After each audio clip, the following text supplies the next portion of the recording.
진재희는 항상 자신이 약속을 지키는 사람이라고 믿었습니다. 오랜 시간 살아오면서 많은 것을 배우고 경험을 쌓았고 한 번 약속한 것은 반드시 지켜야 한다는 것을 알고 있었기 때문입니다. 그는 알았지만 항상 자신의 원칙을 따르지는 않았습니다. 그는 60세가 조금 넘은 나이에 2번의 결혼과 2명의 자녀를 두고 있었고 모두 장성한 독립적인 남성이었습니다. 한때는 대기업의 평범한 부동산 중개인으로 시작했던 그는 이제 자신의 겸손한 생각으로는 자신의 제국의 왕이 되었습니다. 물론 그렇겠죠. 결국 가난한 집안의 평범한 소년이 그렇게 높이 올라갔고 이제는 여러 호텔과 호스텔의 자랑스러운 소유주이며 하인 직원도 있습니다. 웅장한 상의슬개서 자란 소년이 한때 이웃의 오렌지를 훔치던 소년이 그렇게 큰 거물이 될 것이라고 누가 생각했을까요? 그 자신도 때때로 자신의 운을 믿지 못했습니다. 아니면 운이 아니었을 수도 있습니다. 그의 호기심 많은 마음 때문이었을 가능성이 더 큽니다. 그는 책임감 있는 사람이 되고 자신의 말에 책임을 지고 자기 인생의 주인이 되라고 배웠습니다. 어느 정도 나이까지는 그랬지만 나이가 들수록 이 세상에서는 강한 자만이 살아남는다는 것을 깨달았습니다. 그리고 강한 자들은 자신이 한 말을 기억하지 못합니다. 그들은 다른 생각을 하거든요.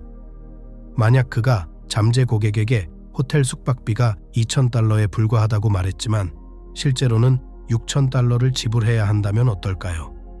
그가 무슨 말을 했는지는 중요하지 않습니다. 사실 그는 이미 잊어버렸을 테니까요. 계절이 달라졌어요. 화내지 마세요. 명예로운 분, 사업은 사업입니다. 그리고 휴가를 맞아 3,900km 떨어진 곳에 온 고객은 불행한 한숨을 내쉬며 돈을 들고 헤어졌습니다. 그래서 진재희 씨도 나름대로 문제가 있었습니다. 교활함과 기업가 정신이 있었기에 그런 높은 자리에 오를 수 있었을지 모르지만 그럼에도 불구하고 그는 여전히 자신을 자랑스러워했습니다. 진재희는 집안 친구들이 부르는 대로 19살의 어린 나이에 처음으로 결혼을 했습니다. 그의 아내는 아름답고 총명하며 품이 있고 매우 겸손했습니다. 이것은 모든 아파지아 소년들이 꿈꾸는 바로 그 모습이었고 진재희는 물론 행복했습니다. 그 당시 그는 이미 도시에서 부동산 중개인으로 일했지만 돈은 여전히 충분하지 않았습니다. 그러던 중 그의 첫 번째 아내는 또 다른 모습을 보여주었습니다. 그녀에게 돈이 있다는 것이 밝혀졌습니다. 진재희는 아름다운 인생의 동반자를 곁에 두게 되어 기뻤고 그녀가 이혼을 신청했을 때 매우 속상했습니다. 왜 그런 짓을 했을까요? 바람을 피웠기 때문입니다. 전례가 없는 일은 아닙니다. 바람을 한 번 이상 피웠을 수도 있지만 그게 이유일까요? 진재희는 혈관에 뜨거운 백인의 피가 끓고 아름다운 여자를 좋아하는 정열적인 남자였어요. 그게 죄인가요? 그는 훨씬 나이가 많은 상태에서 두 번째 결혼을 했다. 그는 이미 26살이었습니다. 두 번째 아내는 첫 번째 아내와 마찬가지로 아름답고 영리했습니다. 사실 그녀는 부유한 부모의 역사가 없었습니다. 하지만 혼자 지내는 동안 진재희는 많은 것을 배웠습니다. 그는 이미 겸손하지만 자신감 있게 창업을 시도했고 깨달았습니다. 그는 남자이기 때문에 모든 비용을 지불해야 하는 사람이라는 것을. 두 번째 부인이 잘생긴 두 아들을 낳았고 진재희는 그 아들들이 아버지인 자신만큼 똑똑하게 자라주길 바랐습니다. 결국 두 아들은 귀여운 아이에서 꽤 괜찮은 남자로 자랐지만 아버지와는 분명 거리가 멀었습니다. 그의 아내는 15년 전에 죽었습니다. 그녀의 심장은 그것을 견디지 못했습니다. 진재희는 자신을 탓하지 않으려 했지만 아내의 마음이 견딜 수 없었을지 누가 알겠습니까? 어쩌면 아내가 그의 바람을 알아챘을지도 모른다. 그는 그녀가 몰랐기를 바랐다. 그날 아침은 스캔들로 시작되었다. 일반 입주자들은 그 장면의 계략에 분노했다. 하지만 진재희는 이미 그들을 달래는 방법을 알고 있었다. 사실 그는 전혀 거짓말을 하지 않았다. 이게 예전 가격입니다. 순전히 우연히 발견한 것이 누구의 잘못입니까? 그렇지 않나요? 불만을 품은 고객을 상대하고 집으로 돌아가 제대로 쉬려고 호텔 경내를 걸어나가 울타리 밖으로 나가다가 이상한 돌에 걸려 넘어질 뻔했습니다. 돌이라고 하기에는 너무 컸지만 다른 무언가라고 하기에는 너무 작고 부드러웠습니다. 나는 눈을 닫고 깜짝 놀랐습니다. 호텔 부지 입구에 있는 것은 이상한 신비로운 돌이 아니라 사람이었습니다. 진재희는 호텔 문 앞에서 누군가 죽었다고 생각하며 긴장했습니다. 그는 불황자의 목숨에 신경을 쓰는 것이 아니라 전혀 다른 것에 신경을 쓰고 있었다. 어떤 바보가 최근에 누군가 죽은 곳 근처 호텔에서 휴가를 보낼까요? 아마 아무도 없겠죠. 그래서 그는 뉴스가 퍼지기 전에 가능한 한 빨리 이 사건의 진상을 파악해야 했습니다. 그는 쪼그리고 앉아 혼자 기도하며 미지의 남자의 어깨를 흔들기 시작했습니다. 이봐요. 이봐요. 괜찮아요? 고슴도치처럼 튀어나온 짧은 머리를 보고 그는 그 남자가 남자라고 확신했습니다. 아마 약쟁이에 마르고 체구가 작고 갈색 머리에 더럽고 그리고 남자로서는 너무 길었다. 그는 낯선 사람을 다시 흔들었다. 야, 꺼져. 이 약쟁이 새끼야. 진재희를 꾸짖었다. 약쟁이가 깜짝 놀란 표정으로 자신을 올려다 보았을 때 그는 약쟁이가 아니라 어린 소녀라는 것을 깨달았다. 솔직히 말해서 새끼 사슴처럼 비참한 표정이었습니다. 예쁜 얼굴은 진흙으로 얼룩져 있었고 크고 밝은 초록색 눈동자는 진재희 자신이 자란 산속 호수처럼 햇빛에 반짝반짝 빛나고 있었다. 통통한 입술의 입꼬리는 아래를 내려다보고 있었고 짧은 머리는 앞머리에서 이마까지 기름진 가닥으로 흩날리고 있었다. 그녀는 눈에 띄게 놀라서 급격하게 경련을 일으켰다. 그는 미간을 찌푸렸지만 무슨 일인지 금방 깨닫고 활짝 웃었다. 오, 아니, 그는 우호적으로 말했다. 나 너무 무서워요. 그렇죠. 여기서 뭐 하는 거야? 진재희는 이미 눈앞에 있는 소녀가 평범한 여학생이라고 생각하고 있었다. 휴가를 너무 많이 다녀온 소녀. 여기에는 그런 소녀들이 많이 있었다. 미녀들은 햇살 좋은 아파지아에 와서 제대로 된 휴가를 보내고 때로는 너무 멀리 갔다. 그들은 측정값을 모른 채 술을 마시고 주기적으로 해변 어딘가에서 이렇게 깨어났습니다. 그들의 화장은 아름다운 젊은 얼굴에서 떨어지고 치마는 펄럭이고 드레스는 찢어졌습니다. 예쁜 광경은 아니었죠. 하지만 밤이 되면 이 소녀들은 정말 아름다웠어요. 밝고 평온하고. 진재희는 어렸을 때 그런 이유로 휴가철을 좋아했습니다. 여자들이 와서 즐거운 시간을 보내곤 했죠.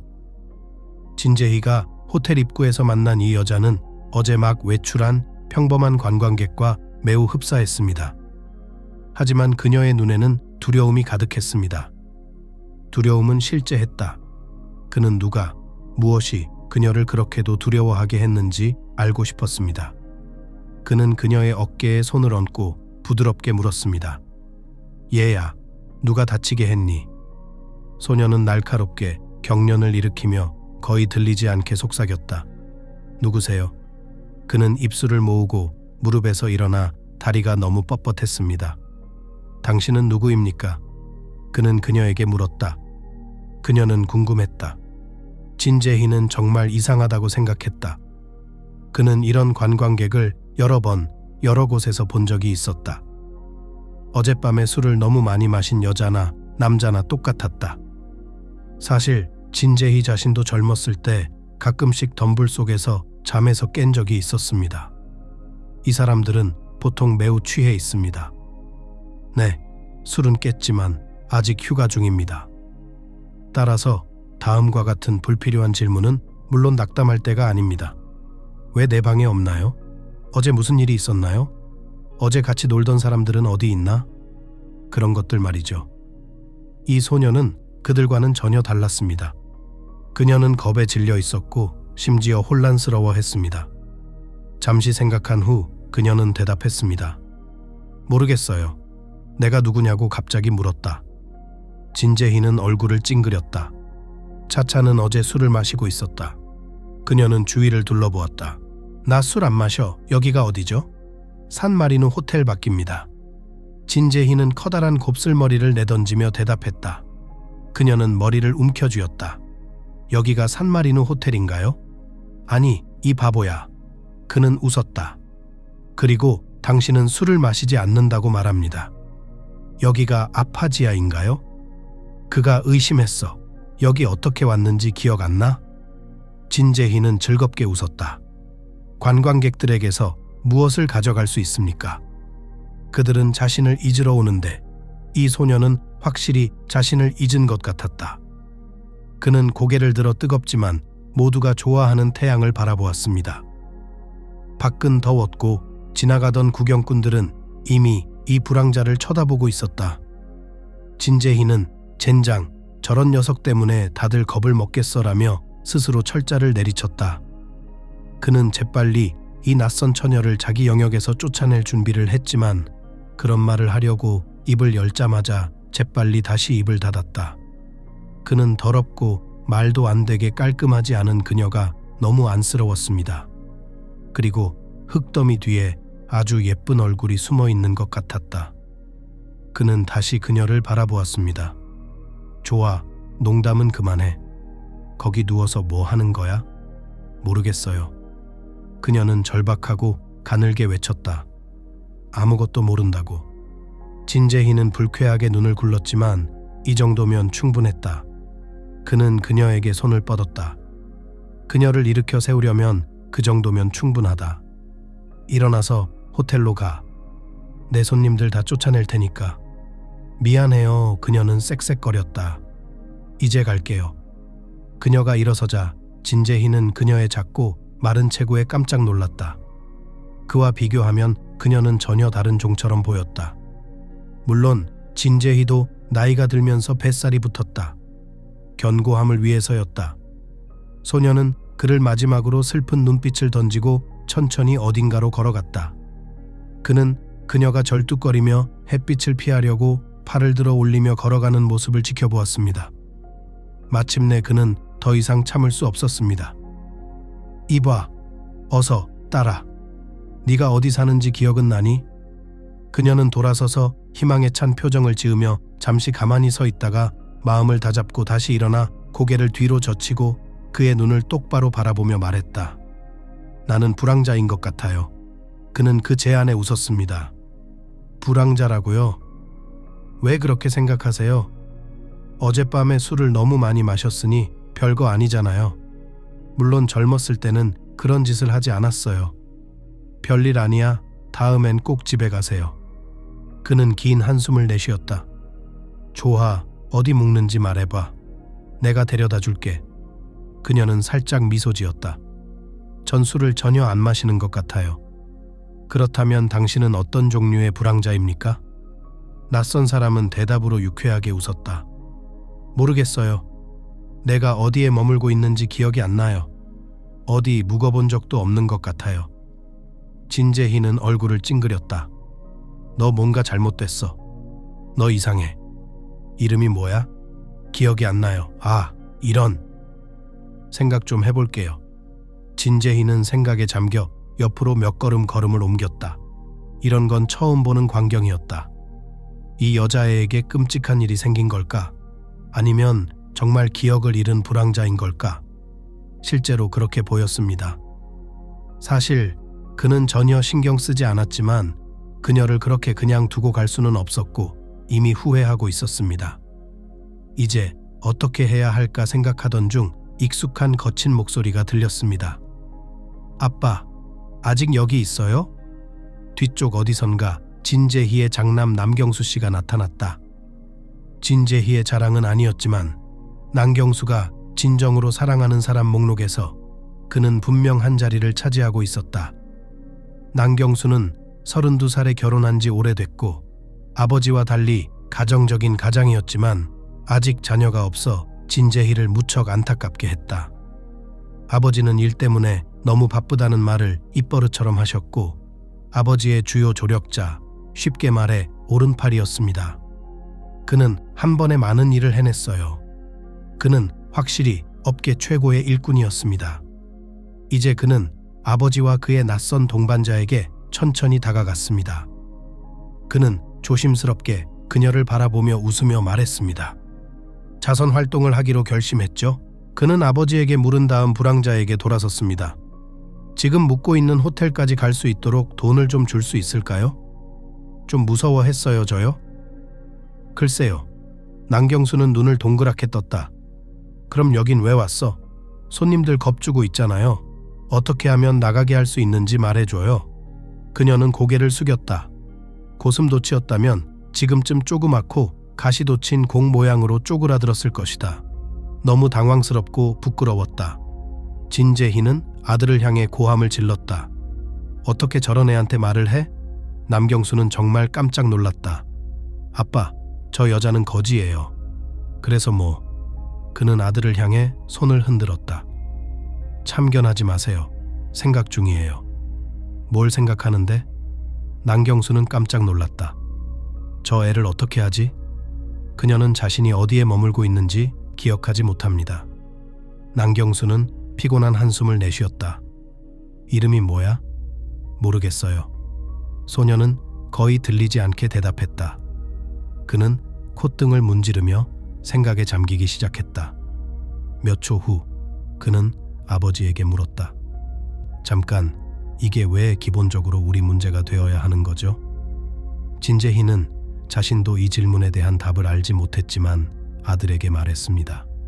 공영에 처한 사람을 두고 가겠느냐고요. 그는 부끄러워했다. 아니, 난 괜찮아. 그러고는 맹세했어요. 좋아, 호텔로 데려가서 샤워하고 식사하게 한 다음 집에 보내줄게.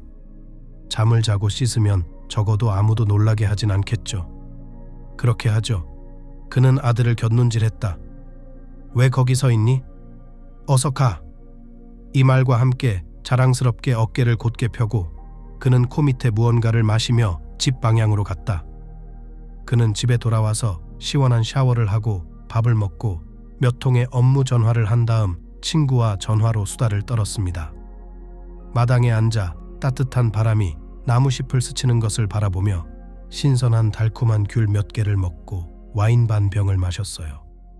해가 하루의 일을 마치고 천천히 조금씩 지평선에 다가올 무렵 진재희는 다시 일을 하기로 결심했습니다. 걸어서 출발한 그는 먼저 호텔 중 한 곳으로 갔다가 다른 호텔로 가서 모든 것이 괜찮다는 것을 알고 숙소로 갔습니다. 숙소에 수도에 문제가 있다는 것이 밝혀졌지만 진재희는 배관공과는 거리가 멀었습니다. 매니저에게 가능한 한 빨리 해결하라고 지시한 그는 그날의 업무를 마치고 이제 완전히 자유로워졌습니다. 그는 식당 베란다에 앉아 있을까요? 아니면 지하실에서 직접 만든 와인 한 병을 꺼내 남명기에게 전화를 걸어 바닷가에 앉아 있을까요? 계획은 원대했다. 그 낯선 여자를 생각하기 전까지는 말이죠. 한참을 생각한 끝에 그는 그녀를 만나러 가기로 결심했습니다. 그는 그녀에게 무슨 일이 생긴 것인지 궁금했다.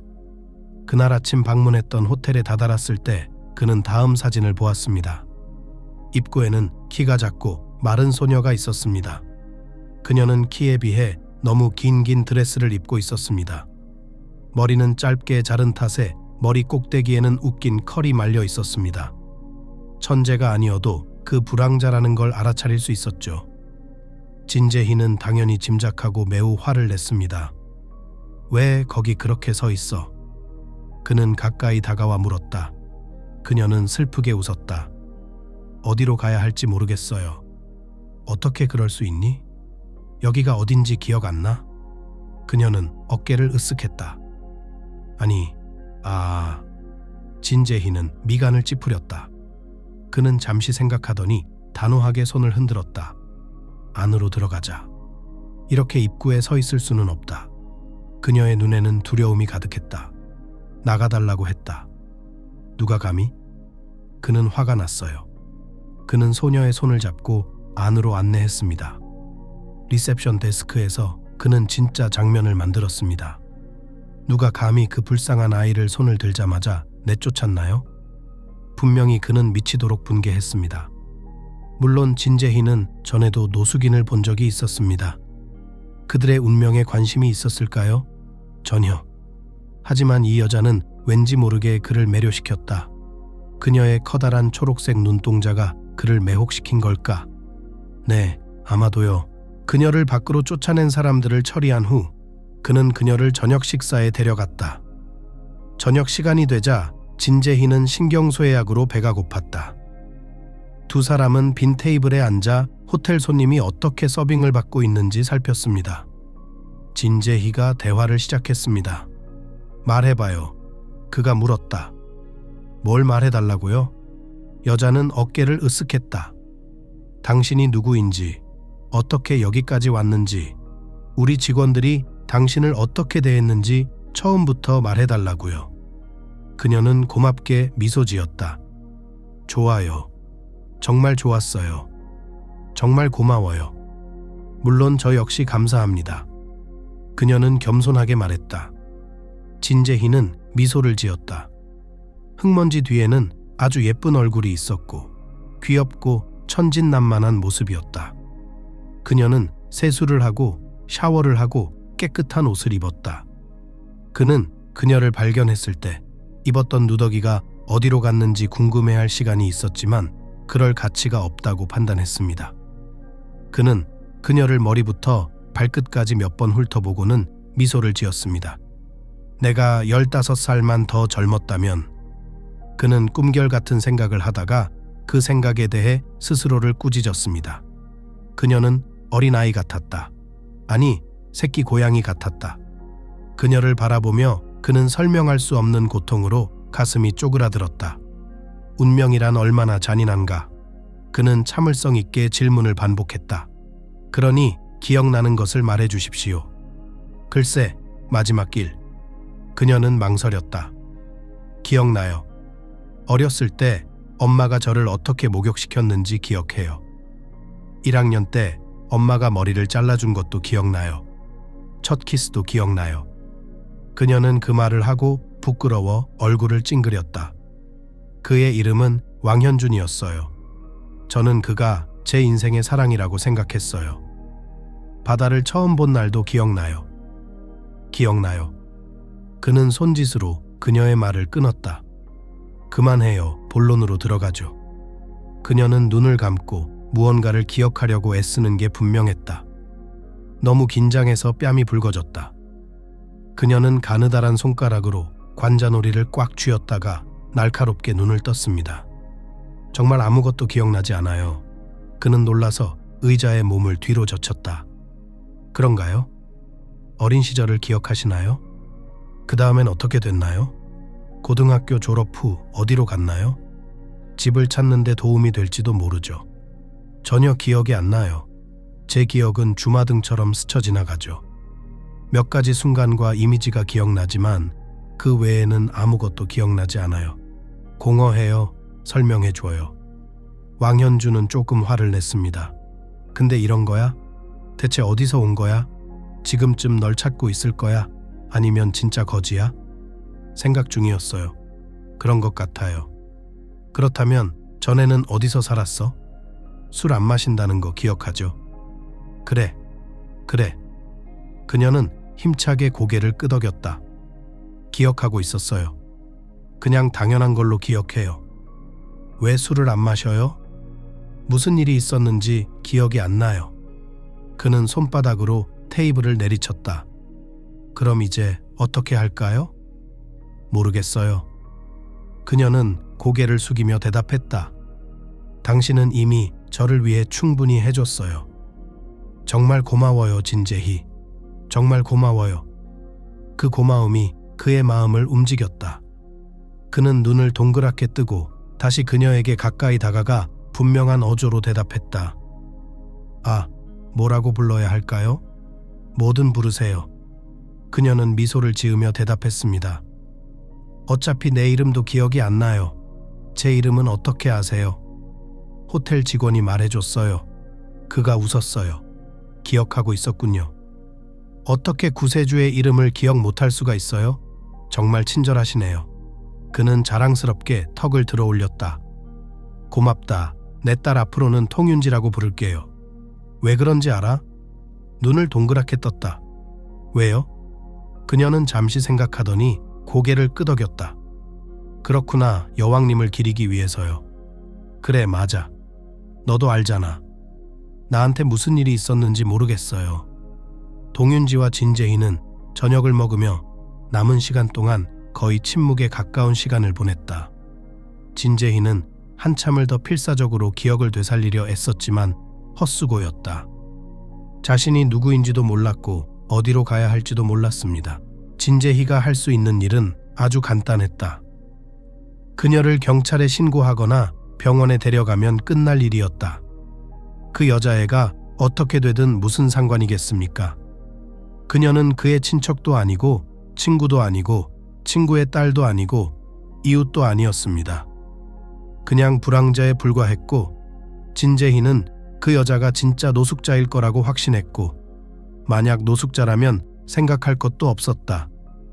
그는 항상 노숙인의 문제는 노숙인 자신의 책임이라고 확신하고 있었습니다. 노숙자는 그냥 길거리에 나앉는 것이 아닙니다. 누구나 자기 운명의 주인은 자기 자신이라는 것을 진재희는 확실히 알고 있었습니다. 그리고 자신이 이렇게 살도록 내버려둔 것은 어쩌면 자신의 잘못일지도 모릅니다. 하지만 그래도 그는 이 처녀가 너무 불쌍했다. 그리고 의외로 멍청하지도 않았다. 어떻게 저렇게 됐을까? 그는 그런 아름다움이 망가진 것을 보고 안타까워했습니다. 아름다움과 지성, 사람들. 그는 저녁 식사를 마친 후 직원에게 그녀에게 방을 주라고 명령했습니다. 왜요? 나도 이유를 몰랐어요. 하지만 그는 그녀를 길거리에 버릴 수 없었습니다. 그는 그녀가 잘 곳이 있다는 확신이 들자 다시 집으로 걸어갔습니다. 가는 동안 그는 관광객들을 보며 킥킥 웃음을 멈출 수 없었습니다. 저런 바보들. 그들은 아무것도 생각하지 않고 즐기고 있는데 그런 일이 일어났습니다. 무모함이 얼마나 무모한지. 진재희는 그날 밤 잠을 제대로 못 잤다. 그는 그 소녀에 대한 생각을 멈출 수 없었다. 아침은 업무 전화로 시작되었고 이 관광객들은 다시 한번 무언가에 불만을 품었습니다. 경험을 통해 배운 그는 오늘 그는 중요한 문제, 즉 마침내 이 소녀를 처리해야 했기 때문에 신속하게 그들을 처리했습니다. 그는 그녀에게 영원히 피난처를 주지 않을 것이며 특히 공짜로 주지 않을 것입니다. 그리고 그녀는 확실히 돈이 없었습니다. 그는 그녀를 호텔에서 데리러 병원으로 데려갔습니다. 뭔가 조치를 취해야 했습니다. 지금 이름이 통윤지인 그녀를 검사했다. 진단은 기억 상실이었다. 진재희는 웃었다. 사실 그제야 깨달았다고 했다. 그는 의사들에게 어떻게 하면 기억을 되찾을 수 있는지, 어떻게 하면 자신의 이름이라도 기억하게 할 수 있는지 계속 물었습니다. 하지만 의사들은 손사래를 쳤습니다. 언젠가는 스스로 모든 것을 기억하게 될 거라고 했죠. 언제가 될지는 알 수 없죠. 그녀는 신체적 부상은 없습니다. 아마 심각한 신경 쇠약이 있었을 거예요. 지금 그녀에게 필요한 건 휴식뿐입니다. 그 말을 듣고 진재희는 얼굴이 달아오르기 시작했습니다. 좋은 조언이네요. 하지만 기분이 나아지지는 않았다. 그녀를 어떻게 해야 할까? 어떻게 대해야 할까? 지금 그녀를 내쫓을 수는 없었다. 함께 병원을 나오면서 동윤지는 절망에 가득 찬 사슴눈으로 그를 바라보았다. 이제 나 어떡하지? 나 이제 어떻게 되는 거죠? 그녀는 구세주에게 물었다. 나도 몰라. 이리 와요. 경찰에게 데려다 줄게요. 그녀는 떨면서 작은 손가락으로 그의 털이 많은 손을 움켜쥐었다. 안 돼, 제발 안 돼. 그는 그 자리에서 얼어붙었다. 그는 천천히 고개를 숙이고 그녀의 팔이 그의 큰 손을 감싸고 있는 것을 바라보며 그녀의 눈을 바라보았다. 이유는 몰랐지만 그는 갑자기 자신의 인생에서 있었던 일, 즉 둘째 아들을 안고 있던 아내가 그에게 좋은 소식이라고 생각했던 것을 가져다 주었던 일이 떠올랐습니다. 아들이 또 태어났어요. 아내는 기쁨에 겨워 춤을 추며 자랑스럽게 말했습니다. 물론 진재희도 한없는 기쁨을 표현했고 이미 아들이 있었기 때문에 그가 정말로 딸을 원한다는 사실을 아무도 몰랐습니다. 물론 그는 어린 아들도 사랑했고 진재희라는 자랑스러운 이름을 가진 그의 이름을 따서 이름을 지었지만 그 순간부터 그의 마음에는 이상한 느낌이 자리 잡았습니다. 그는 아내에게 셋째를 갖자고 했지만 아내는 너무 많은 아이라고 생각했습니다. 회상이 끝나자 진재희는 아내의 꽉 잡은 손을 천천히 비틀었다. 뭐 하는 거야? 그녀는 의아한 표정으로 물었다. 경찰에 가기 싫어요? 안 갈 거예요. 그는 눈을 굴렸다. 그녀는 20살도 안 돼 보였고 2살짜리 어린애처럼 행동했다. 목소리가 딱딱해졌다. 동윤지, 이게 무슨 짓이야? 경찰에 신고해야지 부모님이 걱정하시겠어요. 그녀의 눈에서 눈물이 반짝였다. 하기 싫어요. 왜 안 돼요? 그는 까다롭게 물었다. 무서워요. 그녀는 고백했다. 내 대한 진실을 알아내는 것이 두렵다고요. 정말 흥미롭네요. 집에 가고 싶지 않아요? 내 집이 어딘지 모르겠어요. 기억도 안 나는 곳을 어떻게 그리워하겠어요? 가보면 기억날 거예요. 어서 가자. 누가 알겠어요. 이미 수바의 중일지도 모르죠. 그러고 싶지 않아요. 다시 한번 당나귀 같은 고집을 부리자 진재희는 아들이 어렸을 때 늘 하던 바로 그 말을 그녀에게 했다. 넌 끝까지 해봐. 배짱이 좀 있네. 동윤지는 다시 그의 손을 잡고 고개를 숙였다. 내 대한 진실을 알게 될까봐 무서워요. 아무도 날 찾지 않으면 어쩌지? 내가 정말 단순한 불황자라면? 그럼 어쩌지? 어딘가 쓰레기장으로 돌아가야 할까요? 그렇지 않다면? 진재희는 그녀와 논쟁을 벌였다. 최소한 호기심은 가져야죠. 내가 맞을 것 같은 예감이 들어요. 내가 맞을 거고 내가 불황자라는 게 밝혀질 거야. 그래서 어떻게 할까요? 모르겠어. 당신은 너무 똑똑해서 뭔가 생각해낼 수 있을 거라 생각했어요. 그녀가 물었다. 진재희는 웃었다. 아, 교활한 놈. 그녀는 그가 얼마나 칭찬을 좋아하는지 짐작했다. 이제 이걸 어떻게 해야 할까? 선반에 먼지가 쌓일 장신구처럼 보관해야지. 사실 그는 고집을 부리려고 했어요. 경찰에 데려가서 끝내버리겠다고요. 아마 사진을 찍었을 거예요. 몇 군데 전화해서 최근에 어린 소녀를 잃은 가족을 찾아보려고 했죠. 그런데 문득 아주 잠깐 동안 그는 그 여자아이를 상상했습니다. 그녀를 경찰에 데려가서 그곳에 맡기는 상상을 했죠. 그녀가 그 불쌍한 연두색 눈동자로 그를 돌보는 모습을 상상했습니다. 그는 몸이 떨리고 가슴이 아팠습니다. 하지만 그에게 무슨 일이 일어나고 있었을까요? 그는 노년에 너무 감상적이 되어버렸습니다. 그는 그녀를 머리부터 발끝까지 주의 깊게 바라보면서 이상한 느낌을 받았습니다. 그는 결코 인정하지 않았지만 자신의 감정을 속일 수는 없었습니다. 그의 피질 어딘가 깊은 곳, 무의식 속에서 그는 갑자기 그녀를 놓아줄 준비가 되지 않았고 그녀에게 작별 인사를 할 준비가 되지 않았으며 다른 누구도 그렇게 절실하게 그의 손을 잡아줄 준비가 되지 않았다는 것을 깨달았습니다. 그는 누군가 자신을 절실히 필요로 한다는 느낌, 그렇게 작고 무방비 상태의 누군가가 자신을 크고 강하게 필요로 한다는 느낌에 작별 인사를 할 준비가 되어 있지 않았습니다. 그는 팔짱을 가슴 밑에 끼고 이렇게 말했죠. 그냥 그렇게 떠나라고요? 그녀는 어깨를 으쓱했습니다. 앞으로 어떻게 해야 할지 모르겠어요. 아무것도 모르겠어요. 내가 방해가 된다면 떠날 수 있어요. 그는 웃었다. 그럼 어디로 가실 건가요? 어디로 가고 싶어요? 내가 단순한 불황자라면 몰라도 난 알고 싶지 않아요. 우리가 경찰에 갈지 알고 싶지 않아요. 그럼 원하는 게 뭐야? 그녀는 어깨를 으쓱했다. 모르겠어요. 바닷가에서 살래요. 그래, 작살 물고기도 잡고. 그는 웃었다. 자, 동윤지, 호텔로 가자. 그들은 그가 불쌍한 소녀를 발견한 호텔로 돌아갔다. 그의 직원은 그와 그의 동행자에게 놀란 눈빛을 던졌지만 그는 재빨리 그들을 제자리에 놓고 표정으로 대답했지만 너무 자신감 있고 엄격했습니다. 그리고 내게만 말하려고 노력하십시오. 잠시 동안 그는 그녀를 배정 한 방으로 돌려보냈습니다. 생각할 필요가 있었지만 생각하는데 오래 걸리지 않았습니다. 로비에 앉아있던 진재희는 멀리서 명영이라는 선임 메이드 중 한 명이 자신을 향해 달려오는 것을 발견했다. 그는 그녀를 발견하자마자 두 손을 공중에 들어 올렸다. 어디로 달려가는 거죠? 어딘가에 불이 났어요.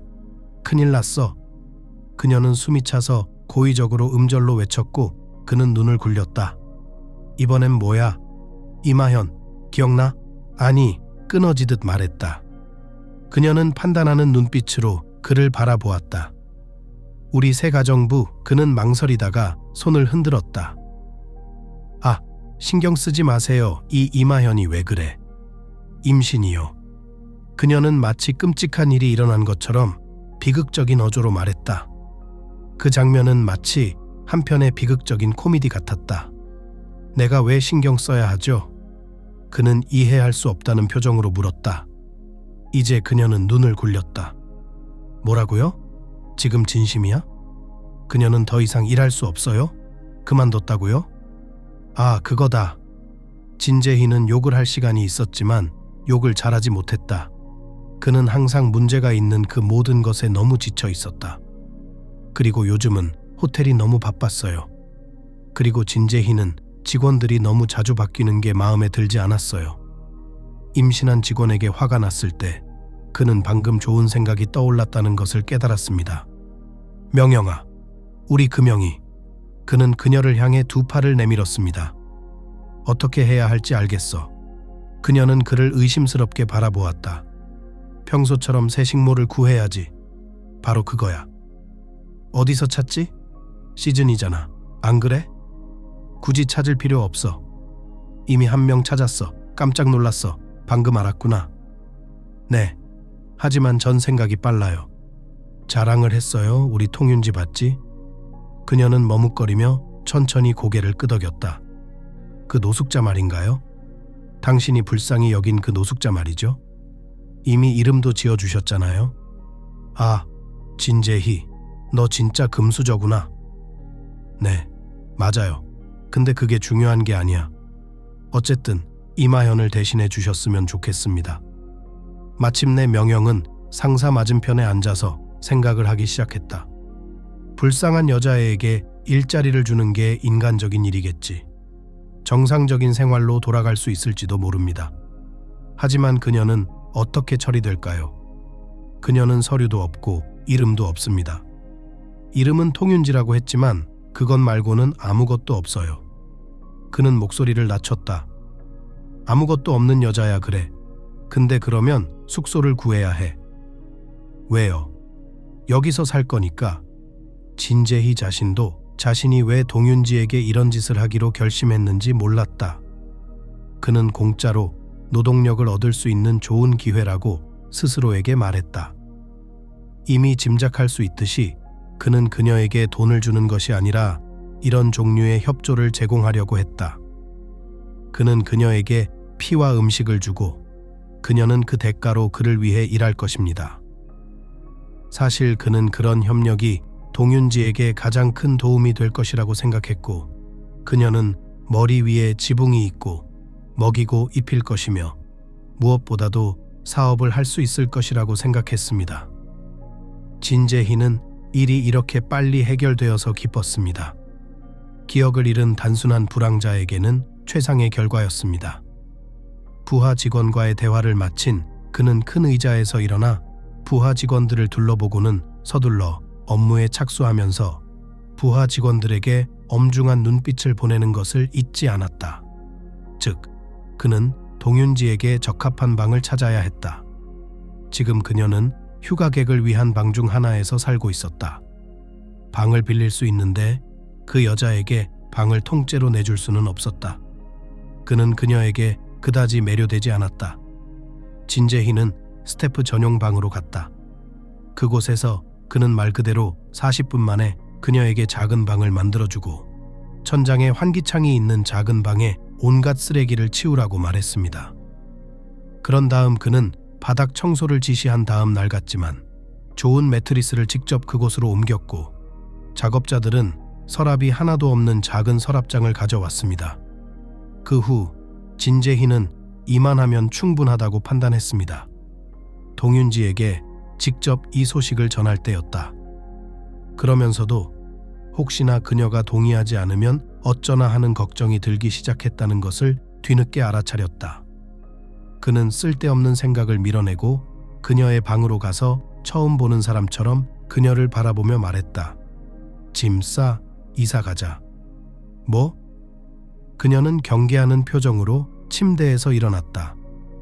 어디로? 왜? 그는 눈을 찡그렸다. 여기서 계속 살고 싶어요? 그녀는 혼란스러워했다. 저요? 전 여기가 좋아요.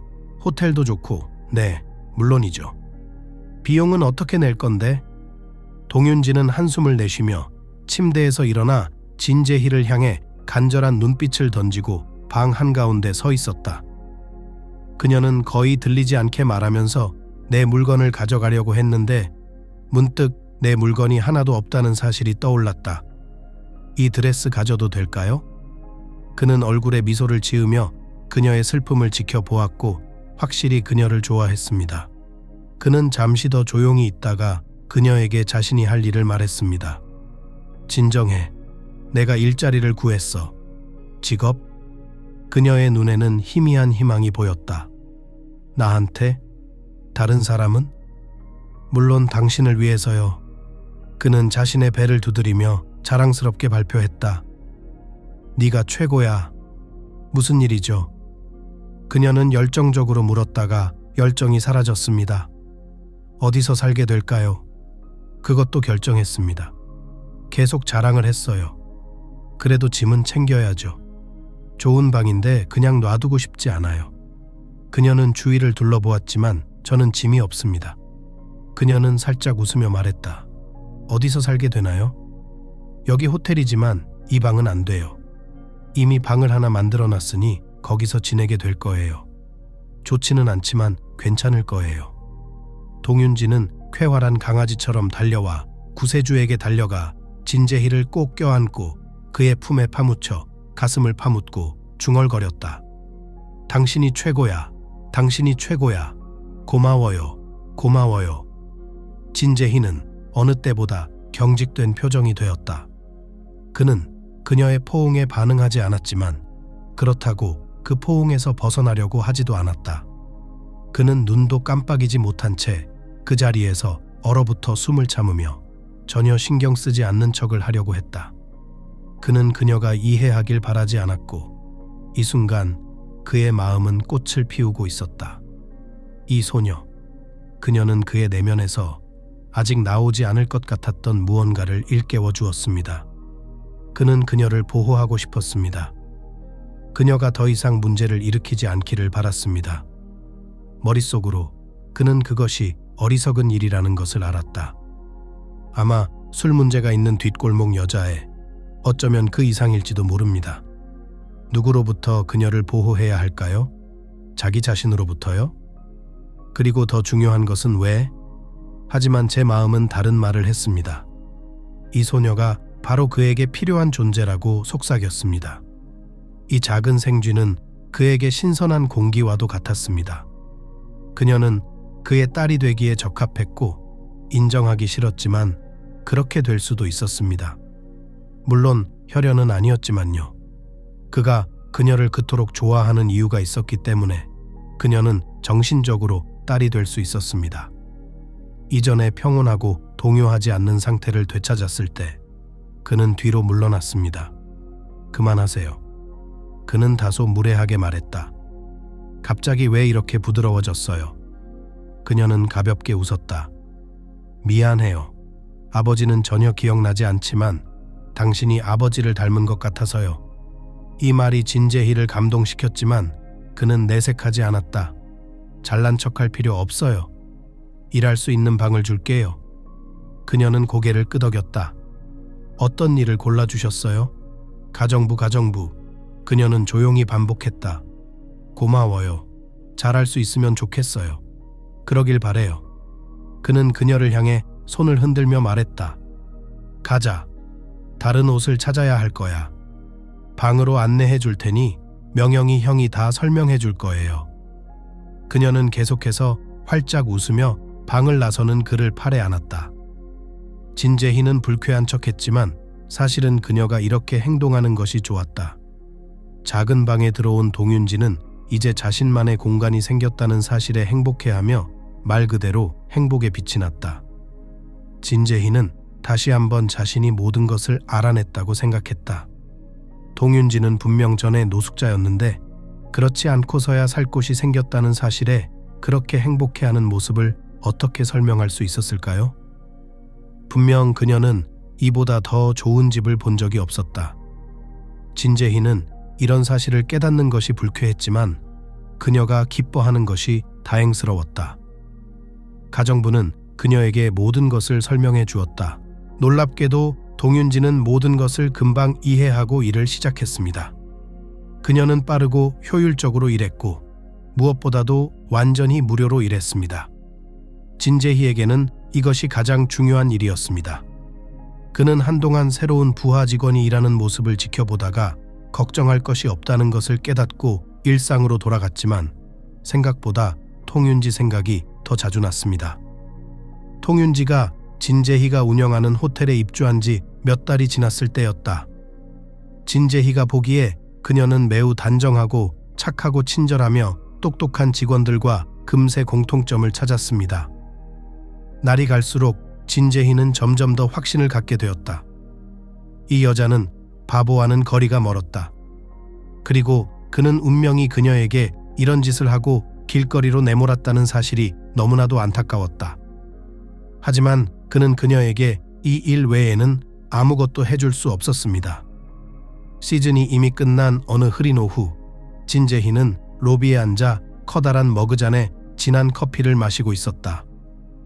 그때 그는 아주 이상한 대화를 나눴습니다. 명영은 멀리서 그를 눈여겨봤지만 공식적인 상하 관계라기보다는 친근한 관계였지만 감히 다가갈 엄두를 내지 못했습니다.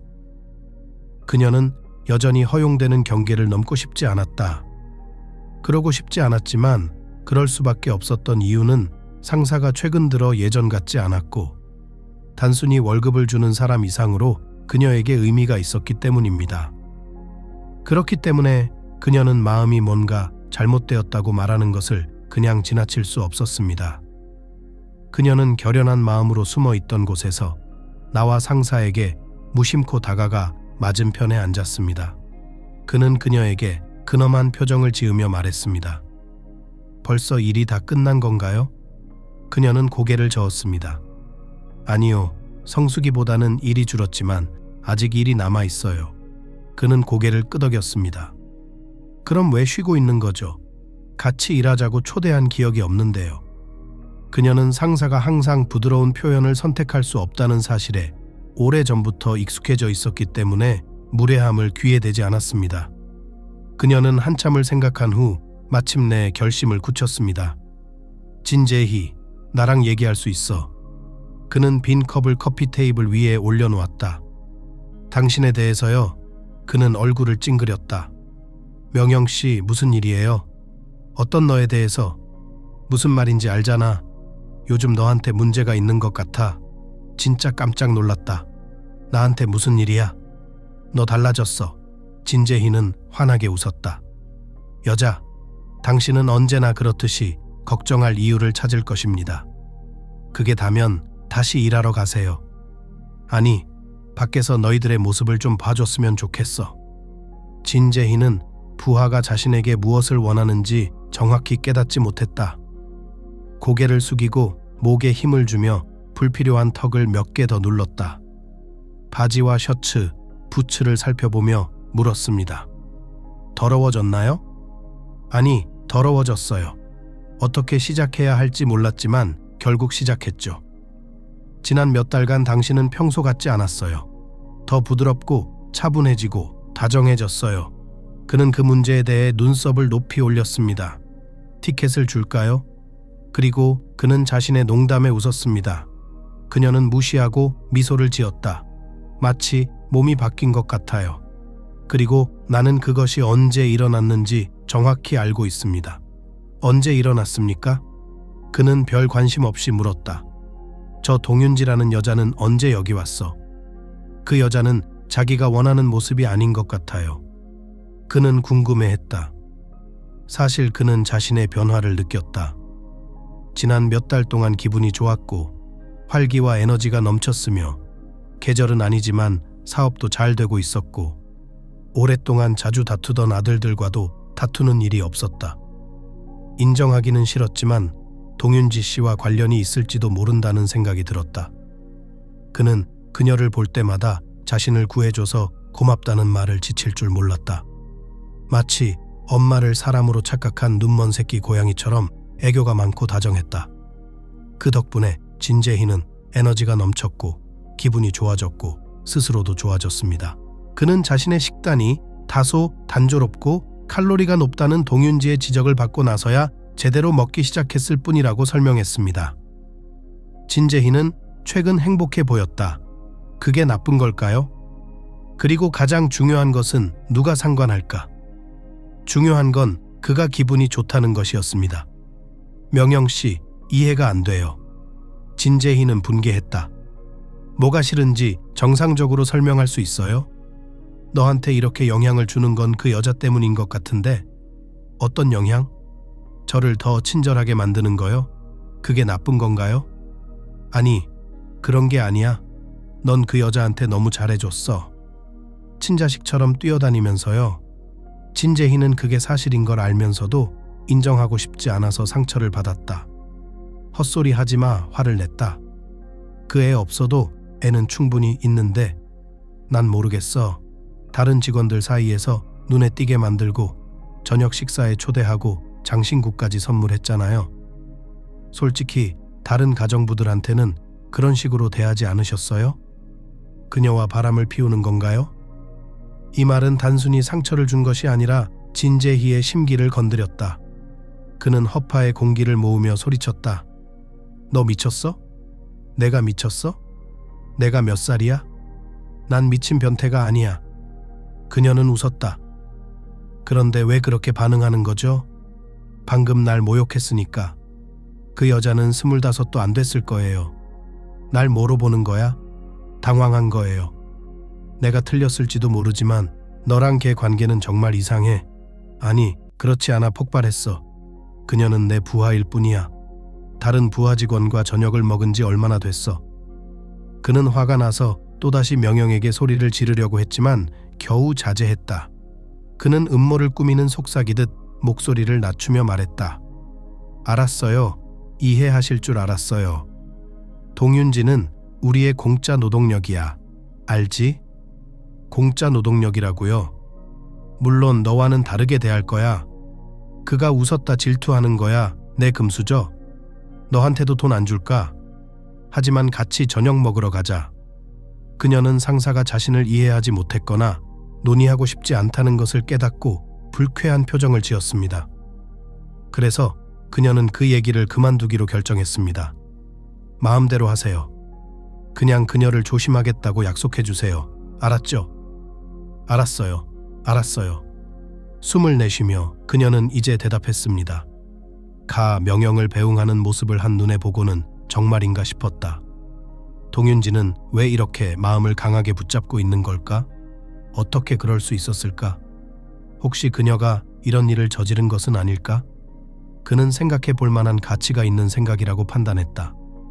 그는 할 일이 없어 자리에서 일어나 산책을 나갔다. 호텔 부지를 나서면서 그는 한때 동윤지를 발견했던 그 자리를 의아한 표정으로 바라보았다. 이제야 그는 이 모든 상황이 너무 이상하다는 것을 깨달았다. 왜 진작에 깨닫지 못했을까? 그녀가 어떻게든 그를 매혹시킨 게 분명했다. 사실 통윤지는 전혀 노숙자처럼 보이지 않았다. 흙투성이에 찢어진 반바지는 사이즈가 맞지 않는 게 분명했고 지저분한 머리는 진짜 불황자처럼 보였죠. 하지만 청소를 하고 나니 얼마나 달라졌을까요? 정말 예뻐졌어요. 노숙자들이 원래 저렇게 생겼나요? 그녀는 두껍고 곱슬곱슬한 갈색 머리를 가졌어요. 눈 흰자위는 너무 맑아서 약간 푸른빛이 돌았고 주름도 없었으며 노숙자들에게 흔히 볼 수 있는 붓기도 전혀 없었습니다. 그리고 가장 중요한 것은 그녀는 매우 명석하고 빠르게 생각하고 있었다는 것입니다. 진재희 씨 자신도 가끔 옆에서 보면 초등학교 3학년생처럼 느껴질 정도로 어눌한 말투를 구사했습니다. 그녀는 교육을 많이 받았고 똑똑했고 재능도 있었을 겁니다. 확실히 노숙인들은 외모와 행동이 매우 달랐습니다. 진재희는 자신이 이미 해변에 앉았다는 사실도 모른 채 이 모든 것에 대해 계속 생각했습니다. 동윤지 씨도 자신이 처한 상황도 모두 의심스러웠습니다.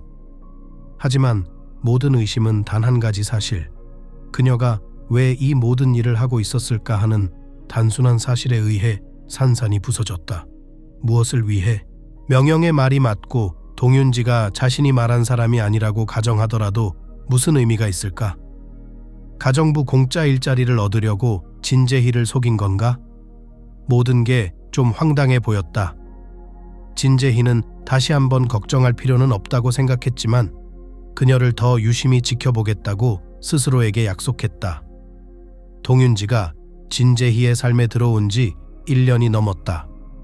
그는 그녀를 유심히 지켜보면서 종종 이상한 질문을 던졌지만 그녀는 어떤 식으로든 자신을 드러내지 않았다. 어쩌면 진재희 자신도 그가 무엇을 찾고 있는지 몰랐기 때문에 자신을 드러내지 않았을지도 모른다. 어쨌든 그녀는 이상한 행동을 하지 않고 평소와 다름없이 호텔에서 일을 계속했다. 진재희는 한동안 그녀를 따라다니다가 잊어버렸다. 하지만 그녀가 어떻게 그를 해칠 수 있었을까? 시간이 지나면서 진재희는 명영이 호텔 직원 대부분은 물론 가족과 지인들도 같은 생각이라는 것을 깨달았다. 겉으로 보기에는 다정하고 따뜻한 관계처럼 보였지만 진재희는 무언가 의심이 들었습니다. 물론 당장은 아니었지만 뭔가 의심이 들었습니다. 그를 제외한 모든 사람들이 그녀를 경계하고 있었다. 모두가 그녀에게 무언가를 기대하는 것 같았지만 그것이 무엇인지 알지 못했습니다. 한동안 진재희 자신도 이런 식으로 행동했지만 그는 그들이 모두 바보라는 것을 깨달았지만 자신은 그렇지 않다는 것을 깨달았습니다. 그리고 그는 어떻게 하면 사업을 확장할 수 있을지 고민하며 평범한 삶을 이어갔습니다. 진재희는 호텔을 하나 더 오픈하고 싶었지만 솔직히 돈이 많지 않았습니다. 그는 틈틈이 그런 생각을 하곤 했는데 그날 동윤지가 사업 확장에 대해 생각하고 있는 그를 우연히 발견했습니다. 마치 그녀가 부드러운 고양이 발로 그의 뒤에서 살금살금 다가오는 것 같았다. 오늘은 통윤지에게 몇 안 되는 휴무일 중 하나였습니다. 동료들과 달리 동윤지는 쉬는 날을 좋아하지 않았습니다. 이럴 때 그녀는 어떻게 해야 할까요? 어떻게 해야 할까요? 이 호텔에서 일하는 동안 친구를 사귀거나 취미를 개발한 적이 없었습니다. 그녀가 항상 즐겁게 지내는 유일한 사람은 진재희였습니다. 그녀는 이유도 모른 채 그에게 다가가 팔을 감쌌다. 그는 깜짝 놀랐지만 티를 내지 않으려 애썼다. 동윤지. 그는 그녀에게 인사를 했다. 왜 일 안 해요? 오늘은 쉬는 날이에요. 그녀는 고백했다. 지루해서요. 그럼 호화롭게 일하러 가세요.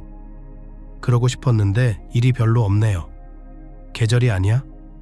그럼 다른 일을 하세요. 바빠 생각 중이야 모르겠어? 사실 물어볼 게 있어요. 겸손하게 시작했어 네. 뭔데? 옷 좀 사주실 수 있나요? 이미 사주신 드레스도 좋지만 좀 더 재미있는 걸 입고 싶어요. 그는 잠시 깨달음을 얻었다고 생각했습니다. 그는 벌떡 일어나 소리칠 준비가 되어 있었습니다. 바로 이거다. 바로 이거야. 이럴 줄 알았어. 돈 때문에 날 엿먹이는 거야. 하지만 잠시 생각한 후 그는 마땅히 지불해야 했지만 실제로 그녀에게 일한 대가를 지불하지 않았다는 사실을 기억해냈습니다. 새 옷을 사는 것이 그녀의 월급을 주는 것보다 더 저렴할 것이라고 판단한 그는 동의했습니다. 그럴게요. 알았어요. 지금 당장 가자. 어쨌든 생각하게 해주셨어요. 그녀의 얼굴에 고마운 미소가 번졌습니다. 야호, 지금 가자. 그녀가 외쳤다. 그들은 옷가게에 도착했습니다. 가는 길에 곧 새 옷을 살 수 있다는 생각에 너무 들떠서 진재희는 자신도 모르게 미소를 짓지 않을 수 없었습니다. 그는 오래 전 아내에게 딸을 낳자고 설득했던 기억을 다시 떠올렸고 아내의 예쁜 인형을 사주고 싶었던 꿈, 함께 첫 번째 드레스를 고르던 기억을 떠올렸습니다. 그는 그 순간을 기억했고 마음이 따뜻해졌습니다. 가게에 도착한 동윤지는 자신의 옷을 고르기 위해 장난감 가게에 데려간 아이의 눈망울로 장난감 가게로 달려갔습니다. 진재희는 이 모습을 흐뭇하게 지켜보았습니다. 평소 같으면 이런 말을 하지 않았을 텐데 그는 지금 당장 가게를 통째로 사주고 싶었습니다. 하지만 그의 감탄은 잠시 멈췄습니다. 휴대폰이 울렸고 진재희는 서둘러 전화를 받았습니다. 여보세요, 아들? 그는 큰아들의 전화였기 때문에 대답했다. 아빠 남경수가 무미건조하게 대답했다. 바쁘세요? 우리 얘기 좀 할까? 진재희는 얼굴을 찡그렸다. 뭐, 대체로 가능하죠. 나중에 하면 안 돼요? 안 돼요. 이건 심각한 문제입니다. 세상에, 또 무슨 일이야? 남경수는 바로 대답하기로 했습니다. 어떻게 생각하세요? 경쟁사들 때문이에요. 경쟁사에서 또 부정적인 리뷰를 많이 썼어요. 개자식들. 진재희가 욕을 했어요. 그럼 지워 왜 전화했어? 생각 좀 해봤는데 아빠, 더 큰 문제가 있는 것 같아요. 예? 무슨 문제? 경쟁도 문제야. 어쨌든 우리 만나는 게 어때? 지금 어디야? 단둘이 얘기하고 싶어요. 나 바빠. 그는 자신 있게 대답했다. 지금은 안 돼요. 바쁘다고요. 지금 일하지 않는 거 알아요. 뭐가 그렇게 바빠? 그는 부끄러워했다. 동윤지와 옷가게에 간 것이 큰 비밀은 아니었지만 이유도 모른 채 남경수에게 들키고 싶지 않았다. 어쩌면 장남이 이 불안가를 질투할까봐 그랬을지도 모른다. 아니면 진재희는 동윤지에게 옷값을 주고 나면 아무 문제 없이 내버려둘 수 있다는 것을 깨달았을지도 모른다. 문제는 그렇게 할 수 있었고 할 수 있었지만 전혀 그러고 싶지 않았다는 것이었습니다. 그래서 그는 고백했다. 나 동윤지랑 사귄다고. 가게에서요, 새 옷을 사달라고 했어요. 그게 바로 그거예요. 남경수가 좀 무례하게 말했어요. 아빠, 몇 번이나 그 애를 괴롭혀야 돼요? 그만 좀 해라. 진재희는 눈살을 찌푸렸다. 아버지한테 이래라 저래라 하지 마세요. 내가 근무 시간 외에 뭘 하든 무슨 상관이야? 그는 좀 더 생각한 후 대답했다. 통윤지 씨에 대해 얘기하고 싶었어요. 무슨 얘기를 하고 싶었는데요. 경쟁사에서 보낸 것 같아요. 너무 이상해. 너무 이상해. 안 그래요, 아빠? 진재희는 미간을 찌푸렸다. 동윤지를 힐끗 쳐다보며 자신도 모르게 행복한 미소를 지었다. 그녀는 옷장을 뒤지며 여러 가지 옷을 입어보고 있었다. 이렇게 하면 좀 더 냉정하게 생각할 수 있을 거라 판단한 그는 돌아섰다. 사실 그는 동윤지 자신이 이상하다고 생각했다. 그렇게 생각했지만 그는 그녀가 좋은 여자라고 느꼈다. 그리고 그는 그녀를 의심해서는 안 되며 그녀는 그를 배신하지 않을 것입니다. 나는 아들에게 대답했다. 그녀가 그랬더라도 그게 어때서? 경쟁사가 그녀를 보냈다면 무슨 의미가 있습니까? 우리 방 청소하라고 보냈다고요? 천재적이네요. 경쟁자들이 그렇게 멍청하다면 다행이죠. 보고 듣고 지켜보라고 보낸 것 같아요. 너한테 마법에 걸린 것 같아. 넌 항상 그녀 옆에 있잖아. 우리의 확장 계획을 그녀와 공유하지 않을 만큼 똑똑했으면 좋겠어요. 아버지랑 얘기하는 것 같아요. 진재희가 폭발했다. 넌 여자로 태어났어야 했어. 갑자기 이렇게 말하더군요. 넌 상상력이 너무 많아. 그 후 그는 화를 내며 대화를 끝냈다. 전화기를 주머니에 넣으며 그는 남경수가 멍청한 놈은 아니니까 그의 말에 진실이 있을지도 모른다고 생각했다.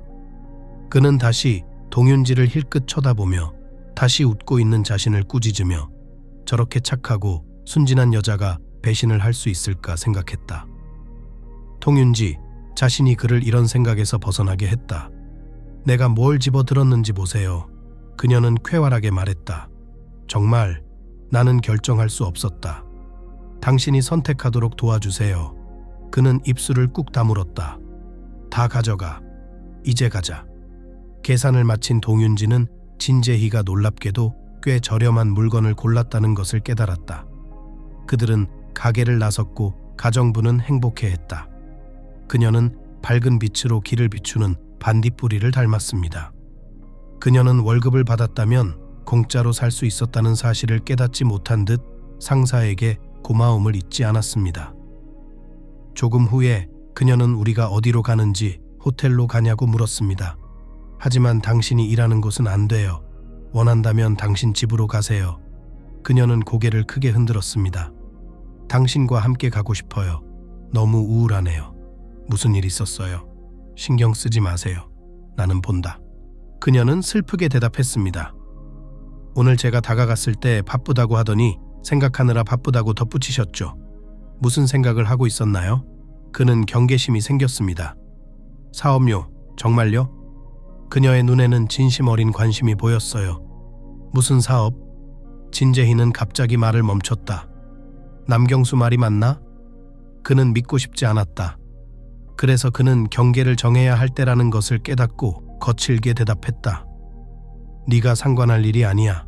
이제 가세요. 넌 여기 필요 없어. 진재희는 동윤지에게서 떨어지려고 애썼다. 그녀가 회사 일에 대해 묻자 그는 경계심이 생겼다. 모든 것을 분석해본 결과 그는 다수가 의심하는 것이라면 그 의심이 맞을 거라는 결론에 도달했다. 그리고 그는 여전히 통윤지가 그런 일을 할 수 있다고 믿지 않았다. 그는 그녀를 잘 안다고 생각했지만 사실이 아니었다. 그녀는 자신에 대해 아무것도 몰랐고 심지어 아는 척도 하지 않았다. 그래서 그는 조심하는 게 좋겠다고 생각했다. 물론 자식들은 아버지에게 그녀를 쫓아내라고 재촉했지만 그는 감히 그렇게 할 수 없었습니다. 만약 자식들이 아니라 아버지가 옳았다면요. 그럴 가능성은 희박하다는 것을 머리로는 알고 있었지만 희망은 죽고 싶지 않았습니다. 진재희는 동윤지를 멀리하려 했지만 1년 반의 시간이 또 흘렀다. 그는 날마다 그녀에게 점점 더 애착을 느꼈다. 이 장난스럽고 다정한 소녀가 없는 삶은 더 이상 상상할 수 없었다. 그는 그녀를 두려워했지만 사랑했다. 그는 남경수와 함께 사업을 더욱 발전시키기로 결심했습니다. 즉, 그는 유명 브랜드의 고급 호텔 프랜차이즈를 구축하기 위해 외국인 투자자와 계약을 체결하기로 결정했습니다.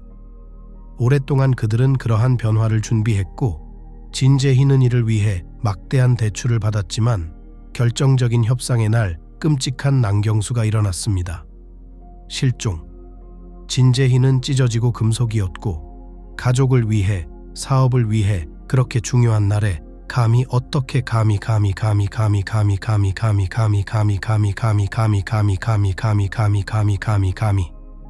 분노에 휩싸여 얼굴이 벌겋게 달아오른 그는 호텔 곳곳을 뛰어다니며 장남에게 전화를 걸었다. 그는 다른 회선이 연결될 때까지 전화를 걸었습니다. 작은 아들이 전화를 걸었습니다. 진재희, 형 어딨어? 단숨에 아버지는 분노하기 시작했습니다. 아들의 목소리가 들려왔다. 그를 탓할 수는 없습니다. 어제 미래 계약을 축하하는 자리였는데 간단히 말해서 너무 많이 마셨어요. 미안해요, 아빠. 상관없어요. 그가 소리쳤어요. 네 동생한테 짐 싸서 당장 오라고 해. 곧 떠날 거야, 아빠. 있잖아요. 난경수가 몸이 안 좋대요. 침대에서 못 일어난대요. 진재희는 분노와 초조함으로 폭발할 것만 같았다. 그러다 이리 오세요. 나 방금 토했어. 난 못해. 진재희는 화를 내며 전화를 끊었다. 그는 우리에 갇힌 성난사자처럼 앞뒤로 서성거리기 시작했다. 그러다 의심스럽지만 수긍할 수 있는 생각이 떠올랐습니다. 그는 재빠른 걸음으로 동윤지의 방으로 가서 허리케인처럼 날아가더니 명령하듯 말했다. 준비해, 동윤지. 뭐? 침대에서 일어났어. 어디로?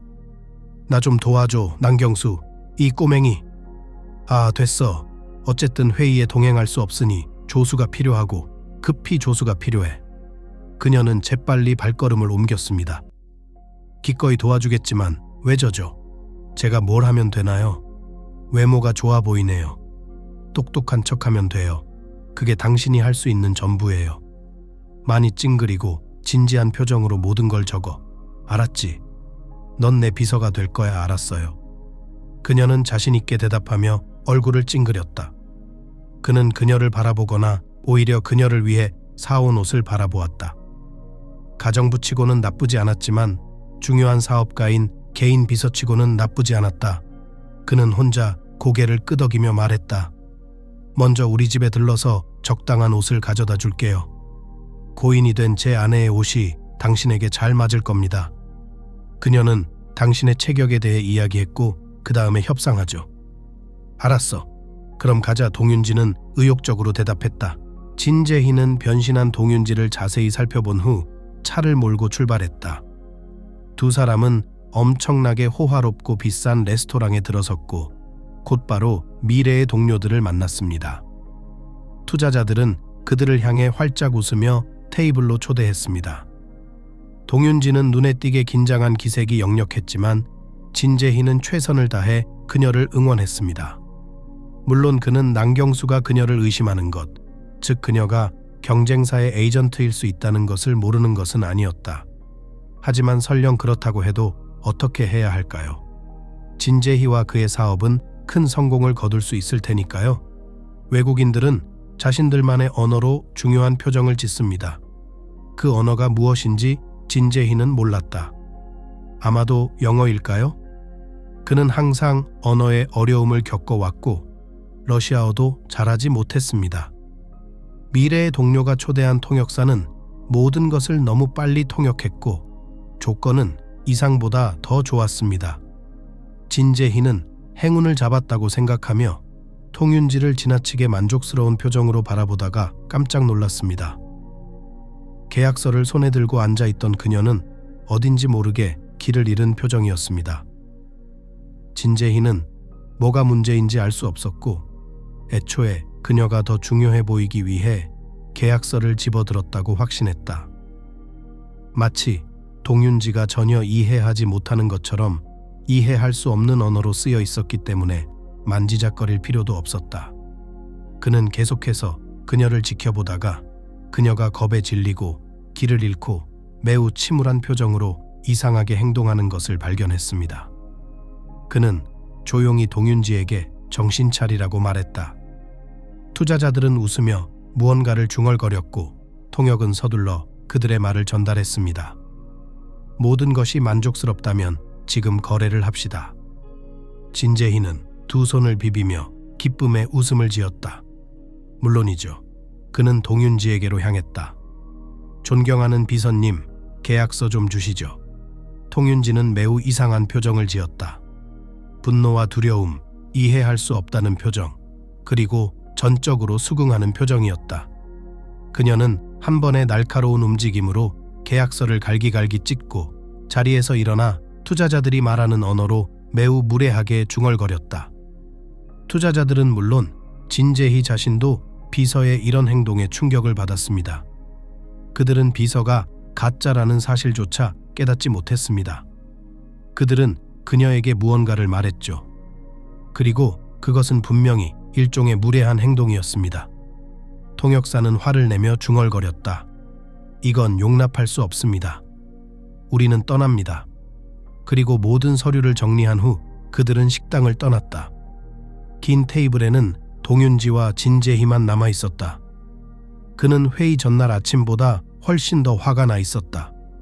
그는 자신의 손으로 통윤지의 목을 조를 준비가 되어 있었다. 그의 머릿속에는 무슨 일이 벌어지고 있는지에 대한 퍼즐이 즉시 형성되었습니다. 뻔하죠. 통윤지가 정말 대회 측에서 보낸 것이 분명했다. 진재희에게 큰 거래가 기다리고 있다는 사실을 깨닫자마자 그녀는 그를 막아야겠다고 결심하고 바로 실행에 옮겼습니다. 일부러 투자자들을 겁을 줘서 계약을 포기하고 경쟁사로 가도록 만든 거죠. 뱀 같은 놈이죠. 진재희는 주먹을 불끈 쥐고 얼굴을 붉히며 살이 오른 뺨을 떨었다. 그럴 줄 알았다. 동윤지, 네가 배신자였다는 걸 알고 있었다. 내 경쟁자가 심어놓은 덫에 걸려들었고 날 함정에 빠뜨렸고 바보인 난 그 말을 믿었어. 내가 너한테 해준 게 얼마나 많은데. 나가. 동윤지는 그를 바라보았고 그가 그녀를 알았던 모든 시간 동안 처음으로 그녀의 눈에서 그렇게 깨달았고 진지한 표정을 보았다. 그녀는 천천히 건조한 목소리로 대답했다. 나는 동윤지가 아니다. 제 이름은 맹두나예요. 아무것도 모르겠어요. 그는 고개를 저었다. 네? 헛소리 마세요. 난 다 기억해요. 그녀는 자신 있게 대답했다. 그들이 영어로 말하자마자 나는 예전에 내가 누구였는지 기억했다. 그의 분노는 당신이 기억하는 동윤지, 맹둔에 대한 그의 관심을 압도했습니다. 저는 모스크바 출신이고 거기서 태어나고 자랐어요. 경제학을 전공했고 좋은 집안에서 자랐지만 부모님은 제가 18살 때 돌아가셨어요. 저는 대기업에서 일했습니다. 회사 이름을 말씀드리는 게 무슨 소용이 있을까요? 부동산, 영업, 개발 업무를 담당했죠. 저는 좋은 삶, 좋은 직업, 괜찮은 월급, 친구들이 있었습니다. 그는 방금 일어난 일을 잊은 듯 그녀의 손을 잡았지만 어떻게든 여기까지 왔고 어떻게든 길거리에서 끝났습니다. 나도 그를 기억했다. 그녀는 어깨를 떨며 어깨를 으쓱했다. 남자친구가 있었고 진심으로 그를 사랑했는데 그는 진짜 폭군으로 밝혀졌습니다. 우리는 함께 삶을 살았지만 그것은 삶이 아니었습니다. 그는 저를 괴롭히고 때리고 직장을 그만두게 하고 모든 친구들과 헤어지게 하고 집에 가뒀어요. 저는 그에게서 도망쳤던 기억이 나요. 돈도 서류도 없이 거의 알몸으로요. 모스크바에서 이사온 동급생이 사는 소치로 히치하이킹을 갔지만 그녀를 찾을 수 없었습니다. 분명히 그녀는 다른 곳으로 이사했습니다. 그리고 나서요? 그 다음에는 무슨 일이 있었는지 기억이 안 나요. 저는 길거리에서 살았고 해변에서 잠을 자고 카페에서 관광객들을 따라 식사를 마쳤는데 그녀는 떨었습니다. 정말 끔찍했어요. 제가 어떻게 아파지아에 갔는지 모르겠어요. 분명히 저는 이미 배고픔과 긴장으로 인해 정신이 나간 상태였습니다. 그녀의 말을 들으며 그는 가슴이 아려오는 고통을 느꼈습니다. 그는 처음으로 그녀를 끌어안고 이 작은 소녀를 자신의 몸에 밀착시키며 이렇게 말했습니다. 불쌍하고 불쌍한 우리 딸, 다시는 누구도 널 해치지 못하게 할 거야. 알겠니? 그는 포옹을 풀고 소녀의 눈을 바라보며 마침내 그녀에게 고백했습니다. 그녀뿐만 아니라 자신에게도요. 넌 나에게 딸 같은 존재야. 그리고 난 항상 널 딸처럼 대할 거야. 그리고 그 자식은 나쁜 놈이야. 내가 직접 묻어줄게. 모래 속에 묻어버릴 거야. 그녀는 눈물을 닦으며 웃었다. 당신도 나에게 아버지가 됐어. 요즘 나한테 너무 차갑게 굴었어. 하지만 여전히 사랑해요. 아빠를 친아빠처럼 사랑하게 됐어요. 그는 가족처럼 그녀를 다시 꼭 껴안았다. 그들은 한동안 침묵을 지키다가 무슨 일이 있었는지 기억을 떠올리며 물었습니다. 그래서 지금 뭐였죠? 왜 계약서를 찢었나요? 그들에게 뭐라고 말했나요? 그녀는 손을 흔들었습니다. 잊어버려요. 그들이 영어로 말하자마자 모든 게 기억났어요. 영어를 완벽하게 알아듣거든요. 나는 그들이 미국인이 아니라 러시아인이나 벨로루시인이라는 것을 깨달았습니다. 억양이 끔찍했죠. 그리고 그들은 우리가 언어를 모른다고 생각했죠. 그들은 아무도 알아듣지 못할 거라고 생각하면서 어떻게 속일지 의논하고 있었어요. 그들은 프랜차이즈 권리가 없어요. 그들은 당신을 엿먹이고 싶었던 거죠. 그래서 제가 그들에게 몇 가지 좋은 말을 했어요. 그런데 제가 배신자라고 생각했나요? 제가 일부러 그들을 쫓아냈다고요? 솔직히 마음에 안 들어요. 그는 웃으며 그녀를 다시 껴안았다. 미안해, 동윤지. 맹두나, 미안해. 난 항상 너만 믿었어. 언제나 그놈들, 우리 직원들 다 널 의심했어. 하지만 난 항상 당신을 믿었어. 그러고 싶었어. 그를 붙잡고 그녀는 부드럽게 말했다. 통윤지라고 불러도 돼요. 난 그 이름이 더 좋아. 맹두나를 의심했던 사람들은 모두 그녀에게 사과를 해야 했다. 그녀가 결국 진재희의 사업을 구해줬다는 사실에 모두들 충격을 받았다. 남경수마저 자신의 잘못을 인정했고 그 직후 두 형제는 새로 생긴 여동생을 가족으로 맞이했다. 진재희는 여동생을 하녀 자리에서 해고했지만 이는 여동생을 더 높은 직책에 임명하기 위해서였다. 그가 맹두나를 믿은 이유, 신뢰한 이유, 그리고 그녀의 총명함을 눈여겨본 이유가 있었다. 맹두나는 매우 영리한 소녀였다. 그녀는 호텔을 관리하는 직책을 얻었을 뿐만 아니라 사랑하는 새 가족도 얻었습니다. 진재희는 더 성공적이고 수익성 있는 사업뿐만 아니라 항상 꿈꿔왔던 사랑스럽고 애정이 넘치는 딸을 얻게 되었습니다.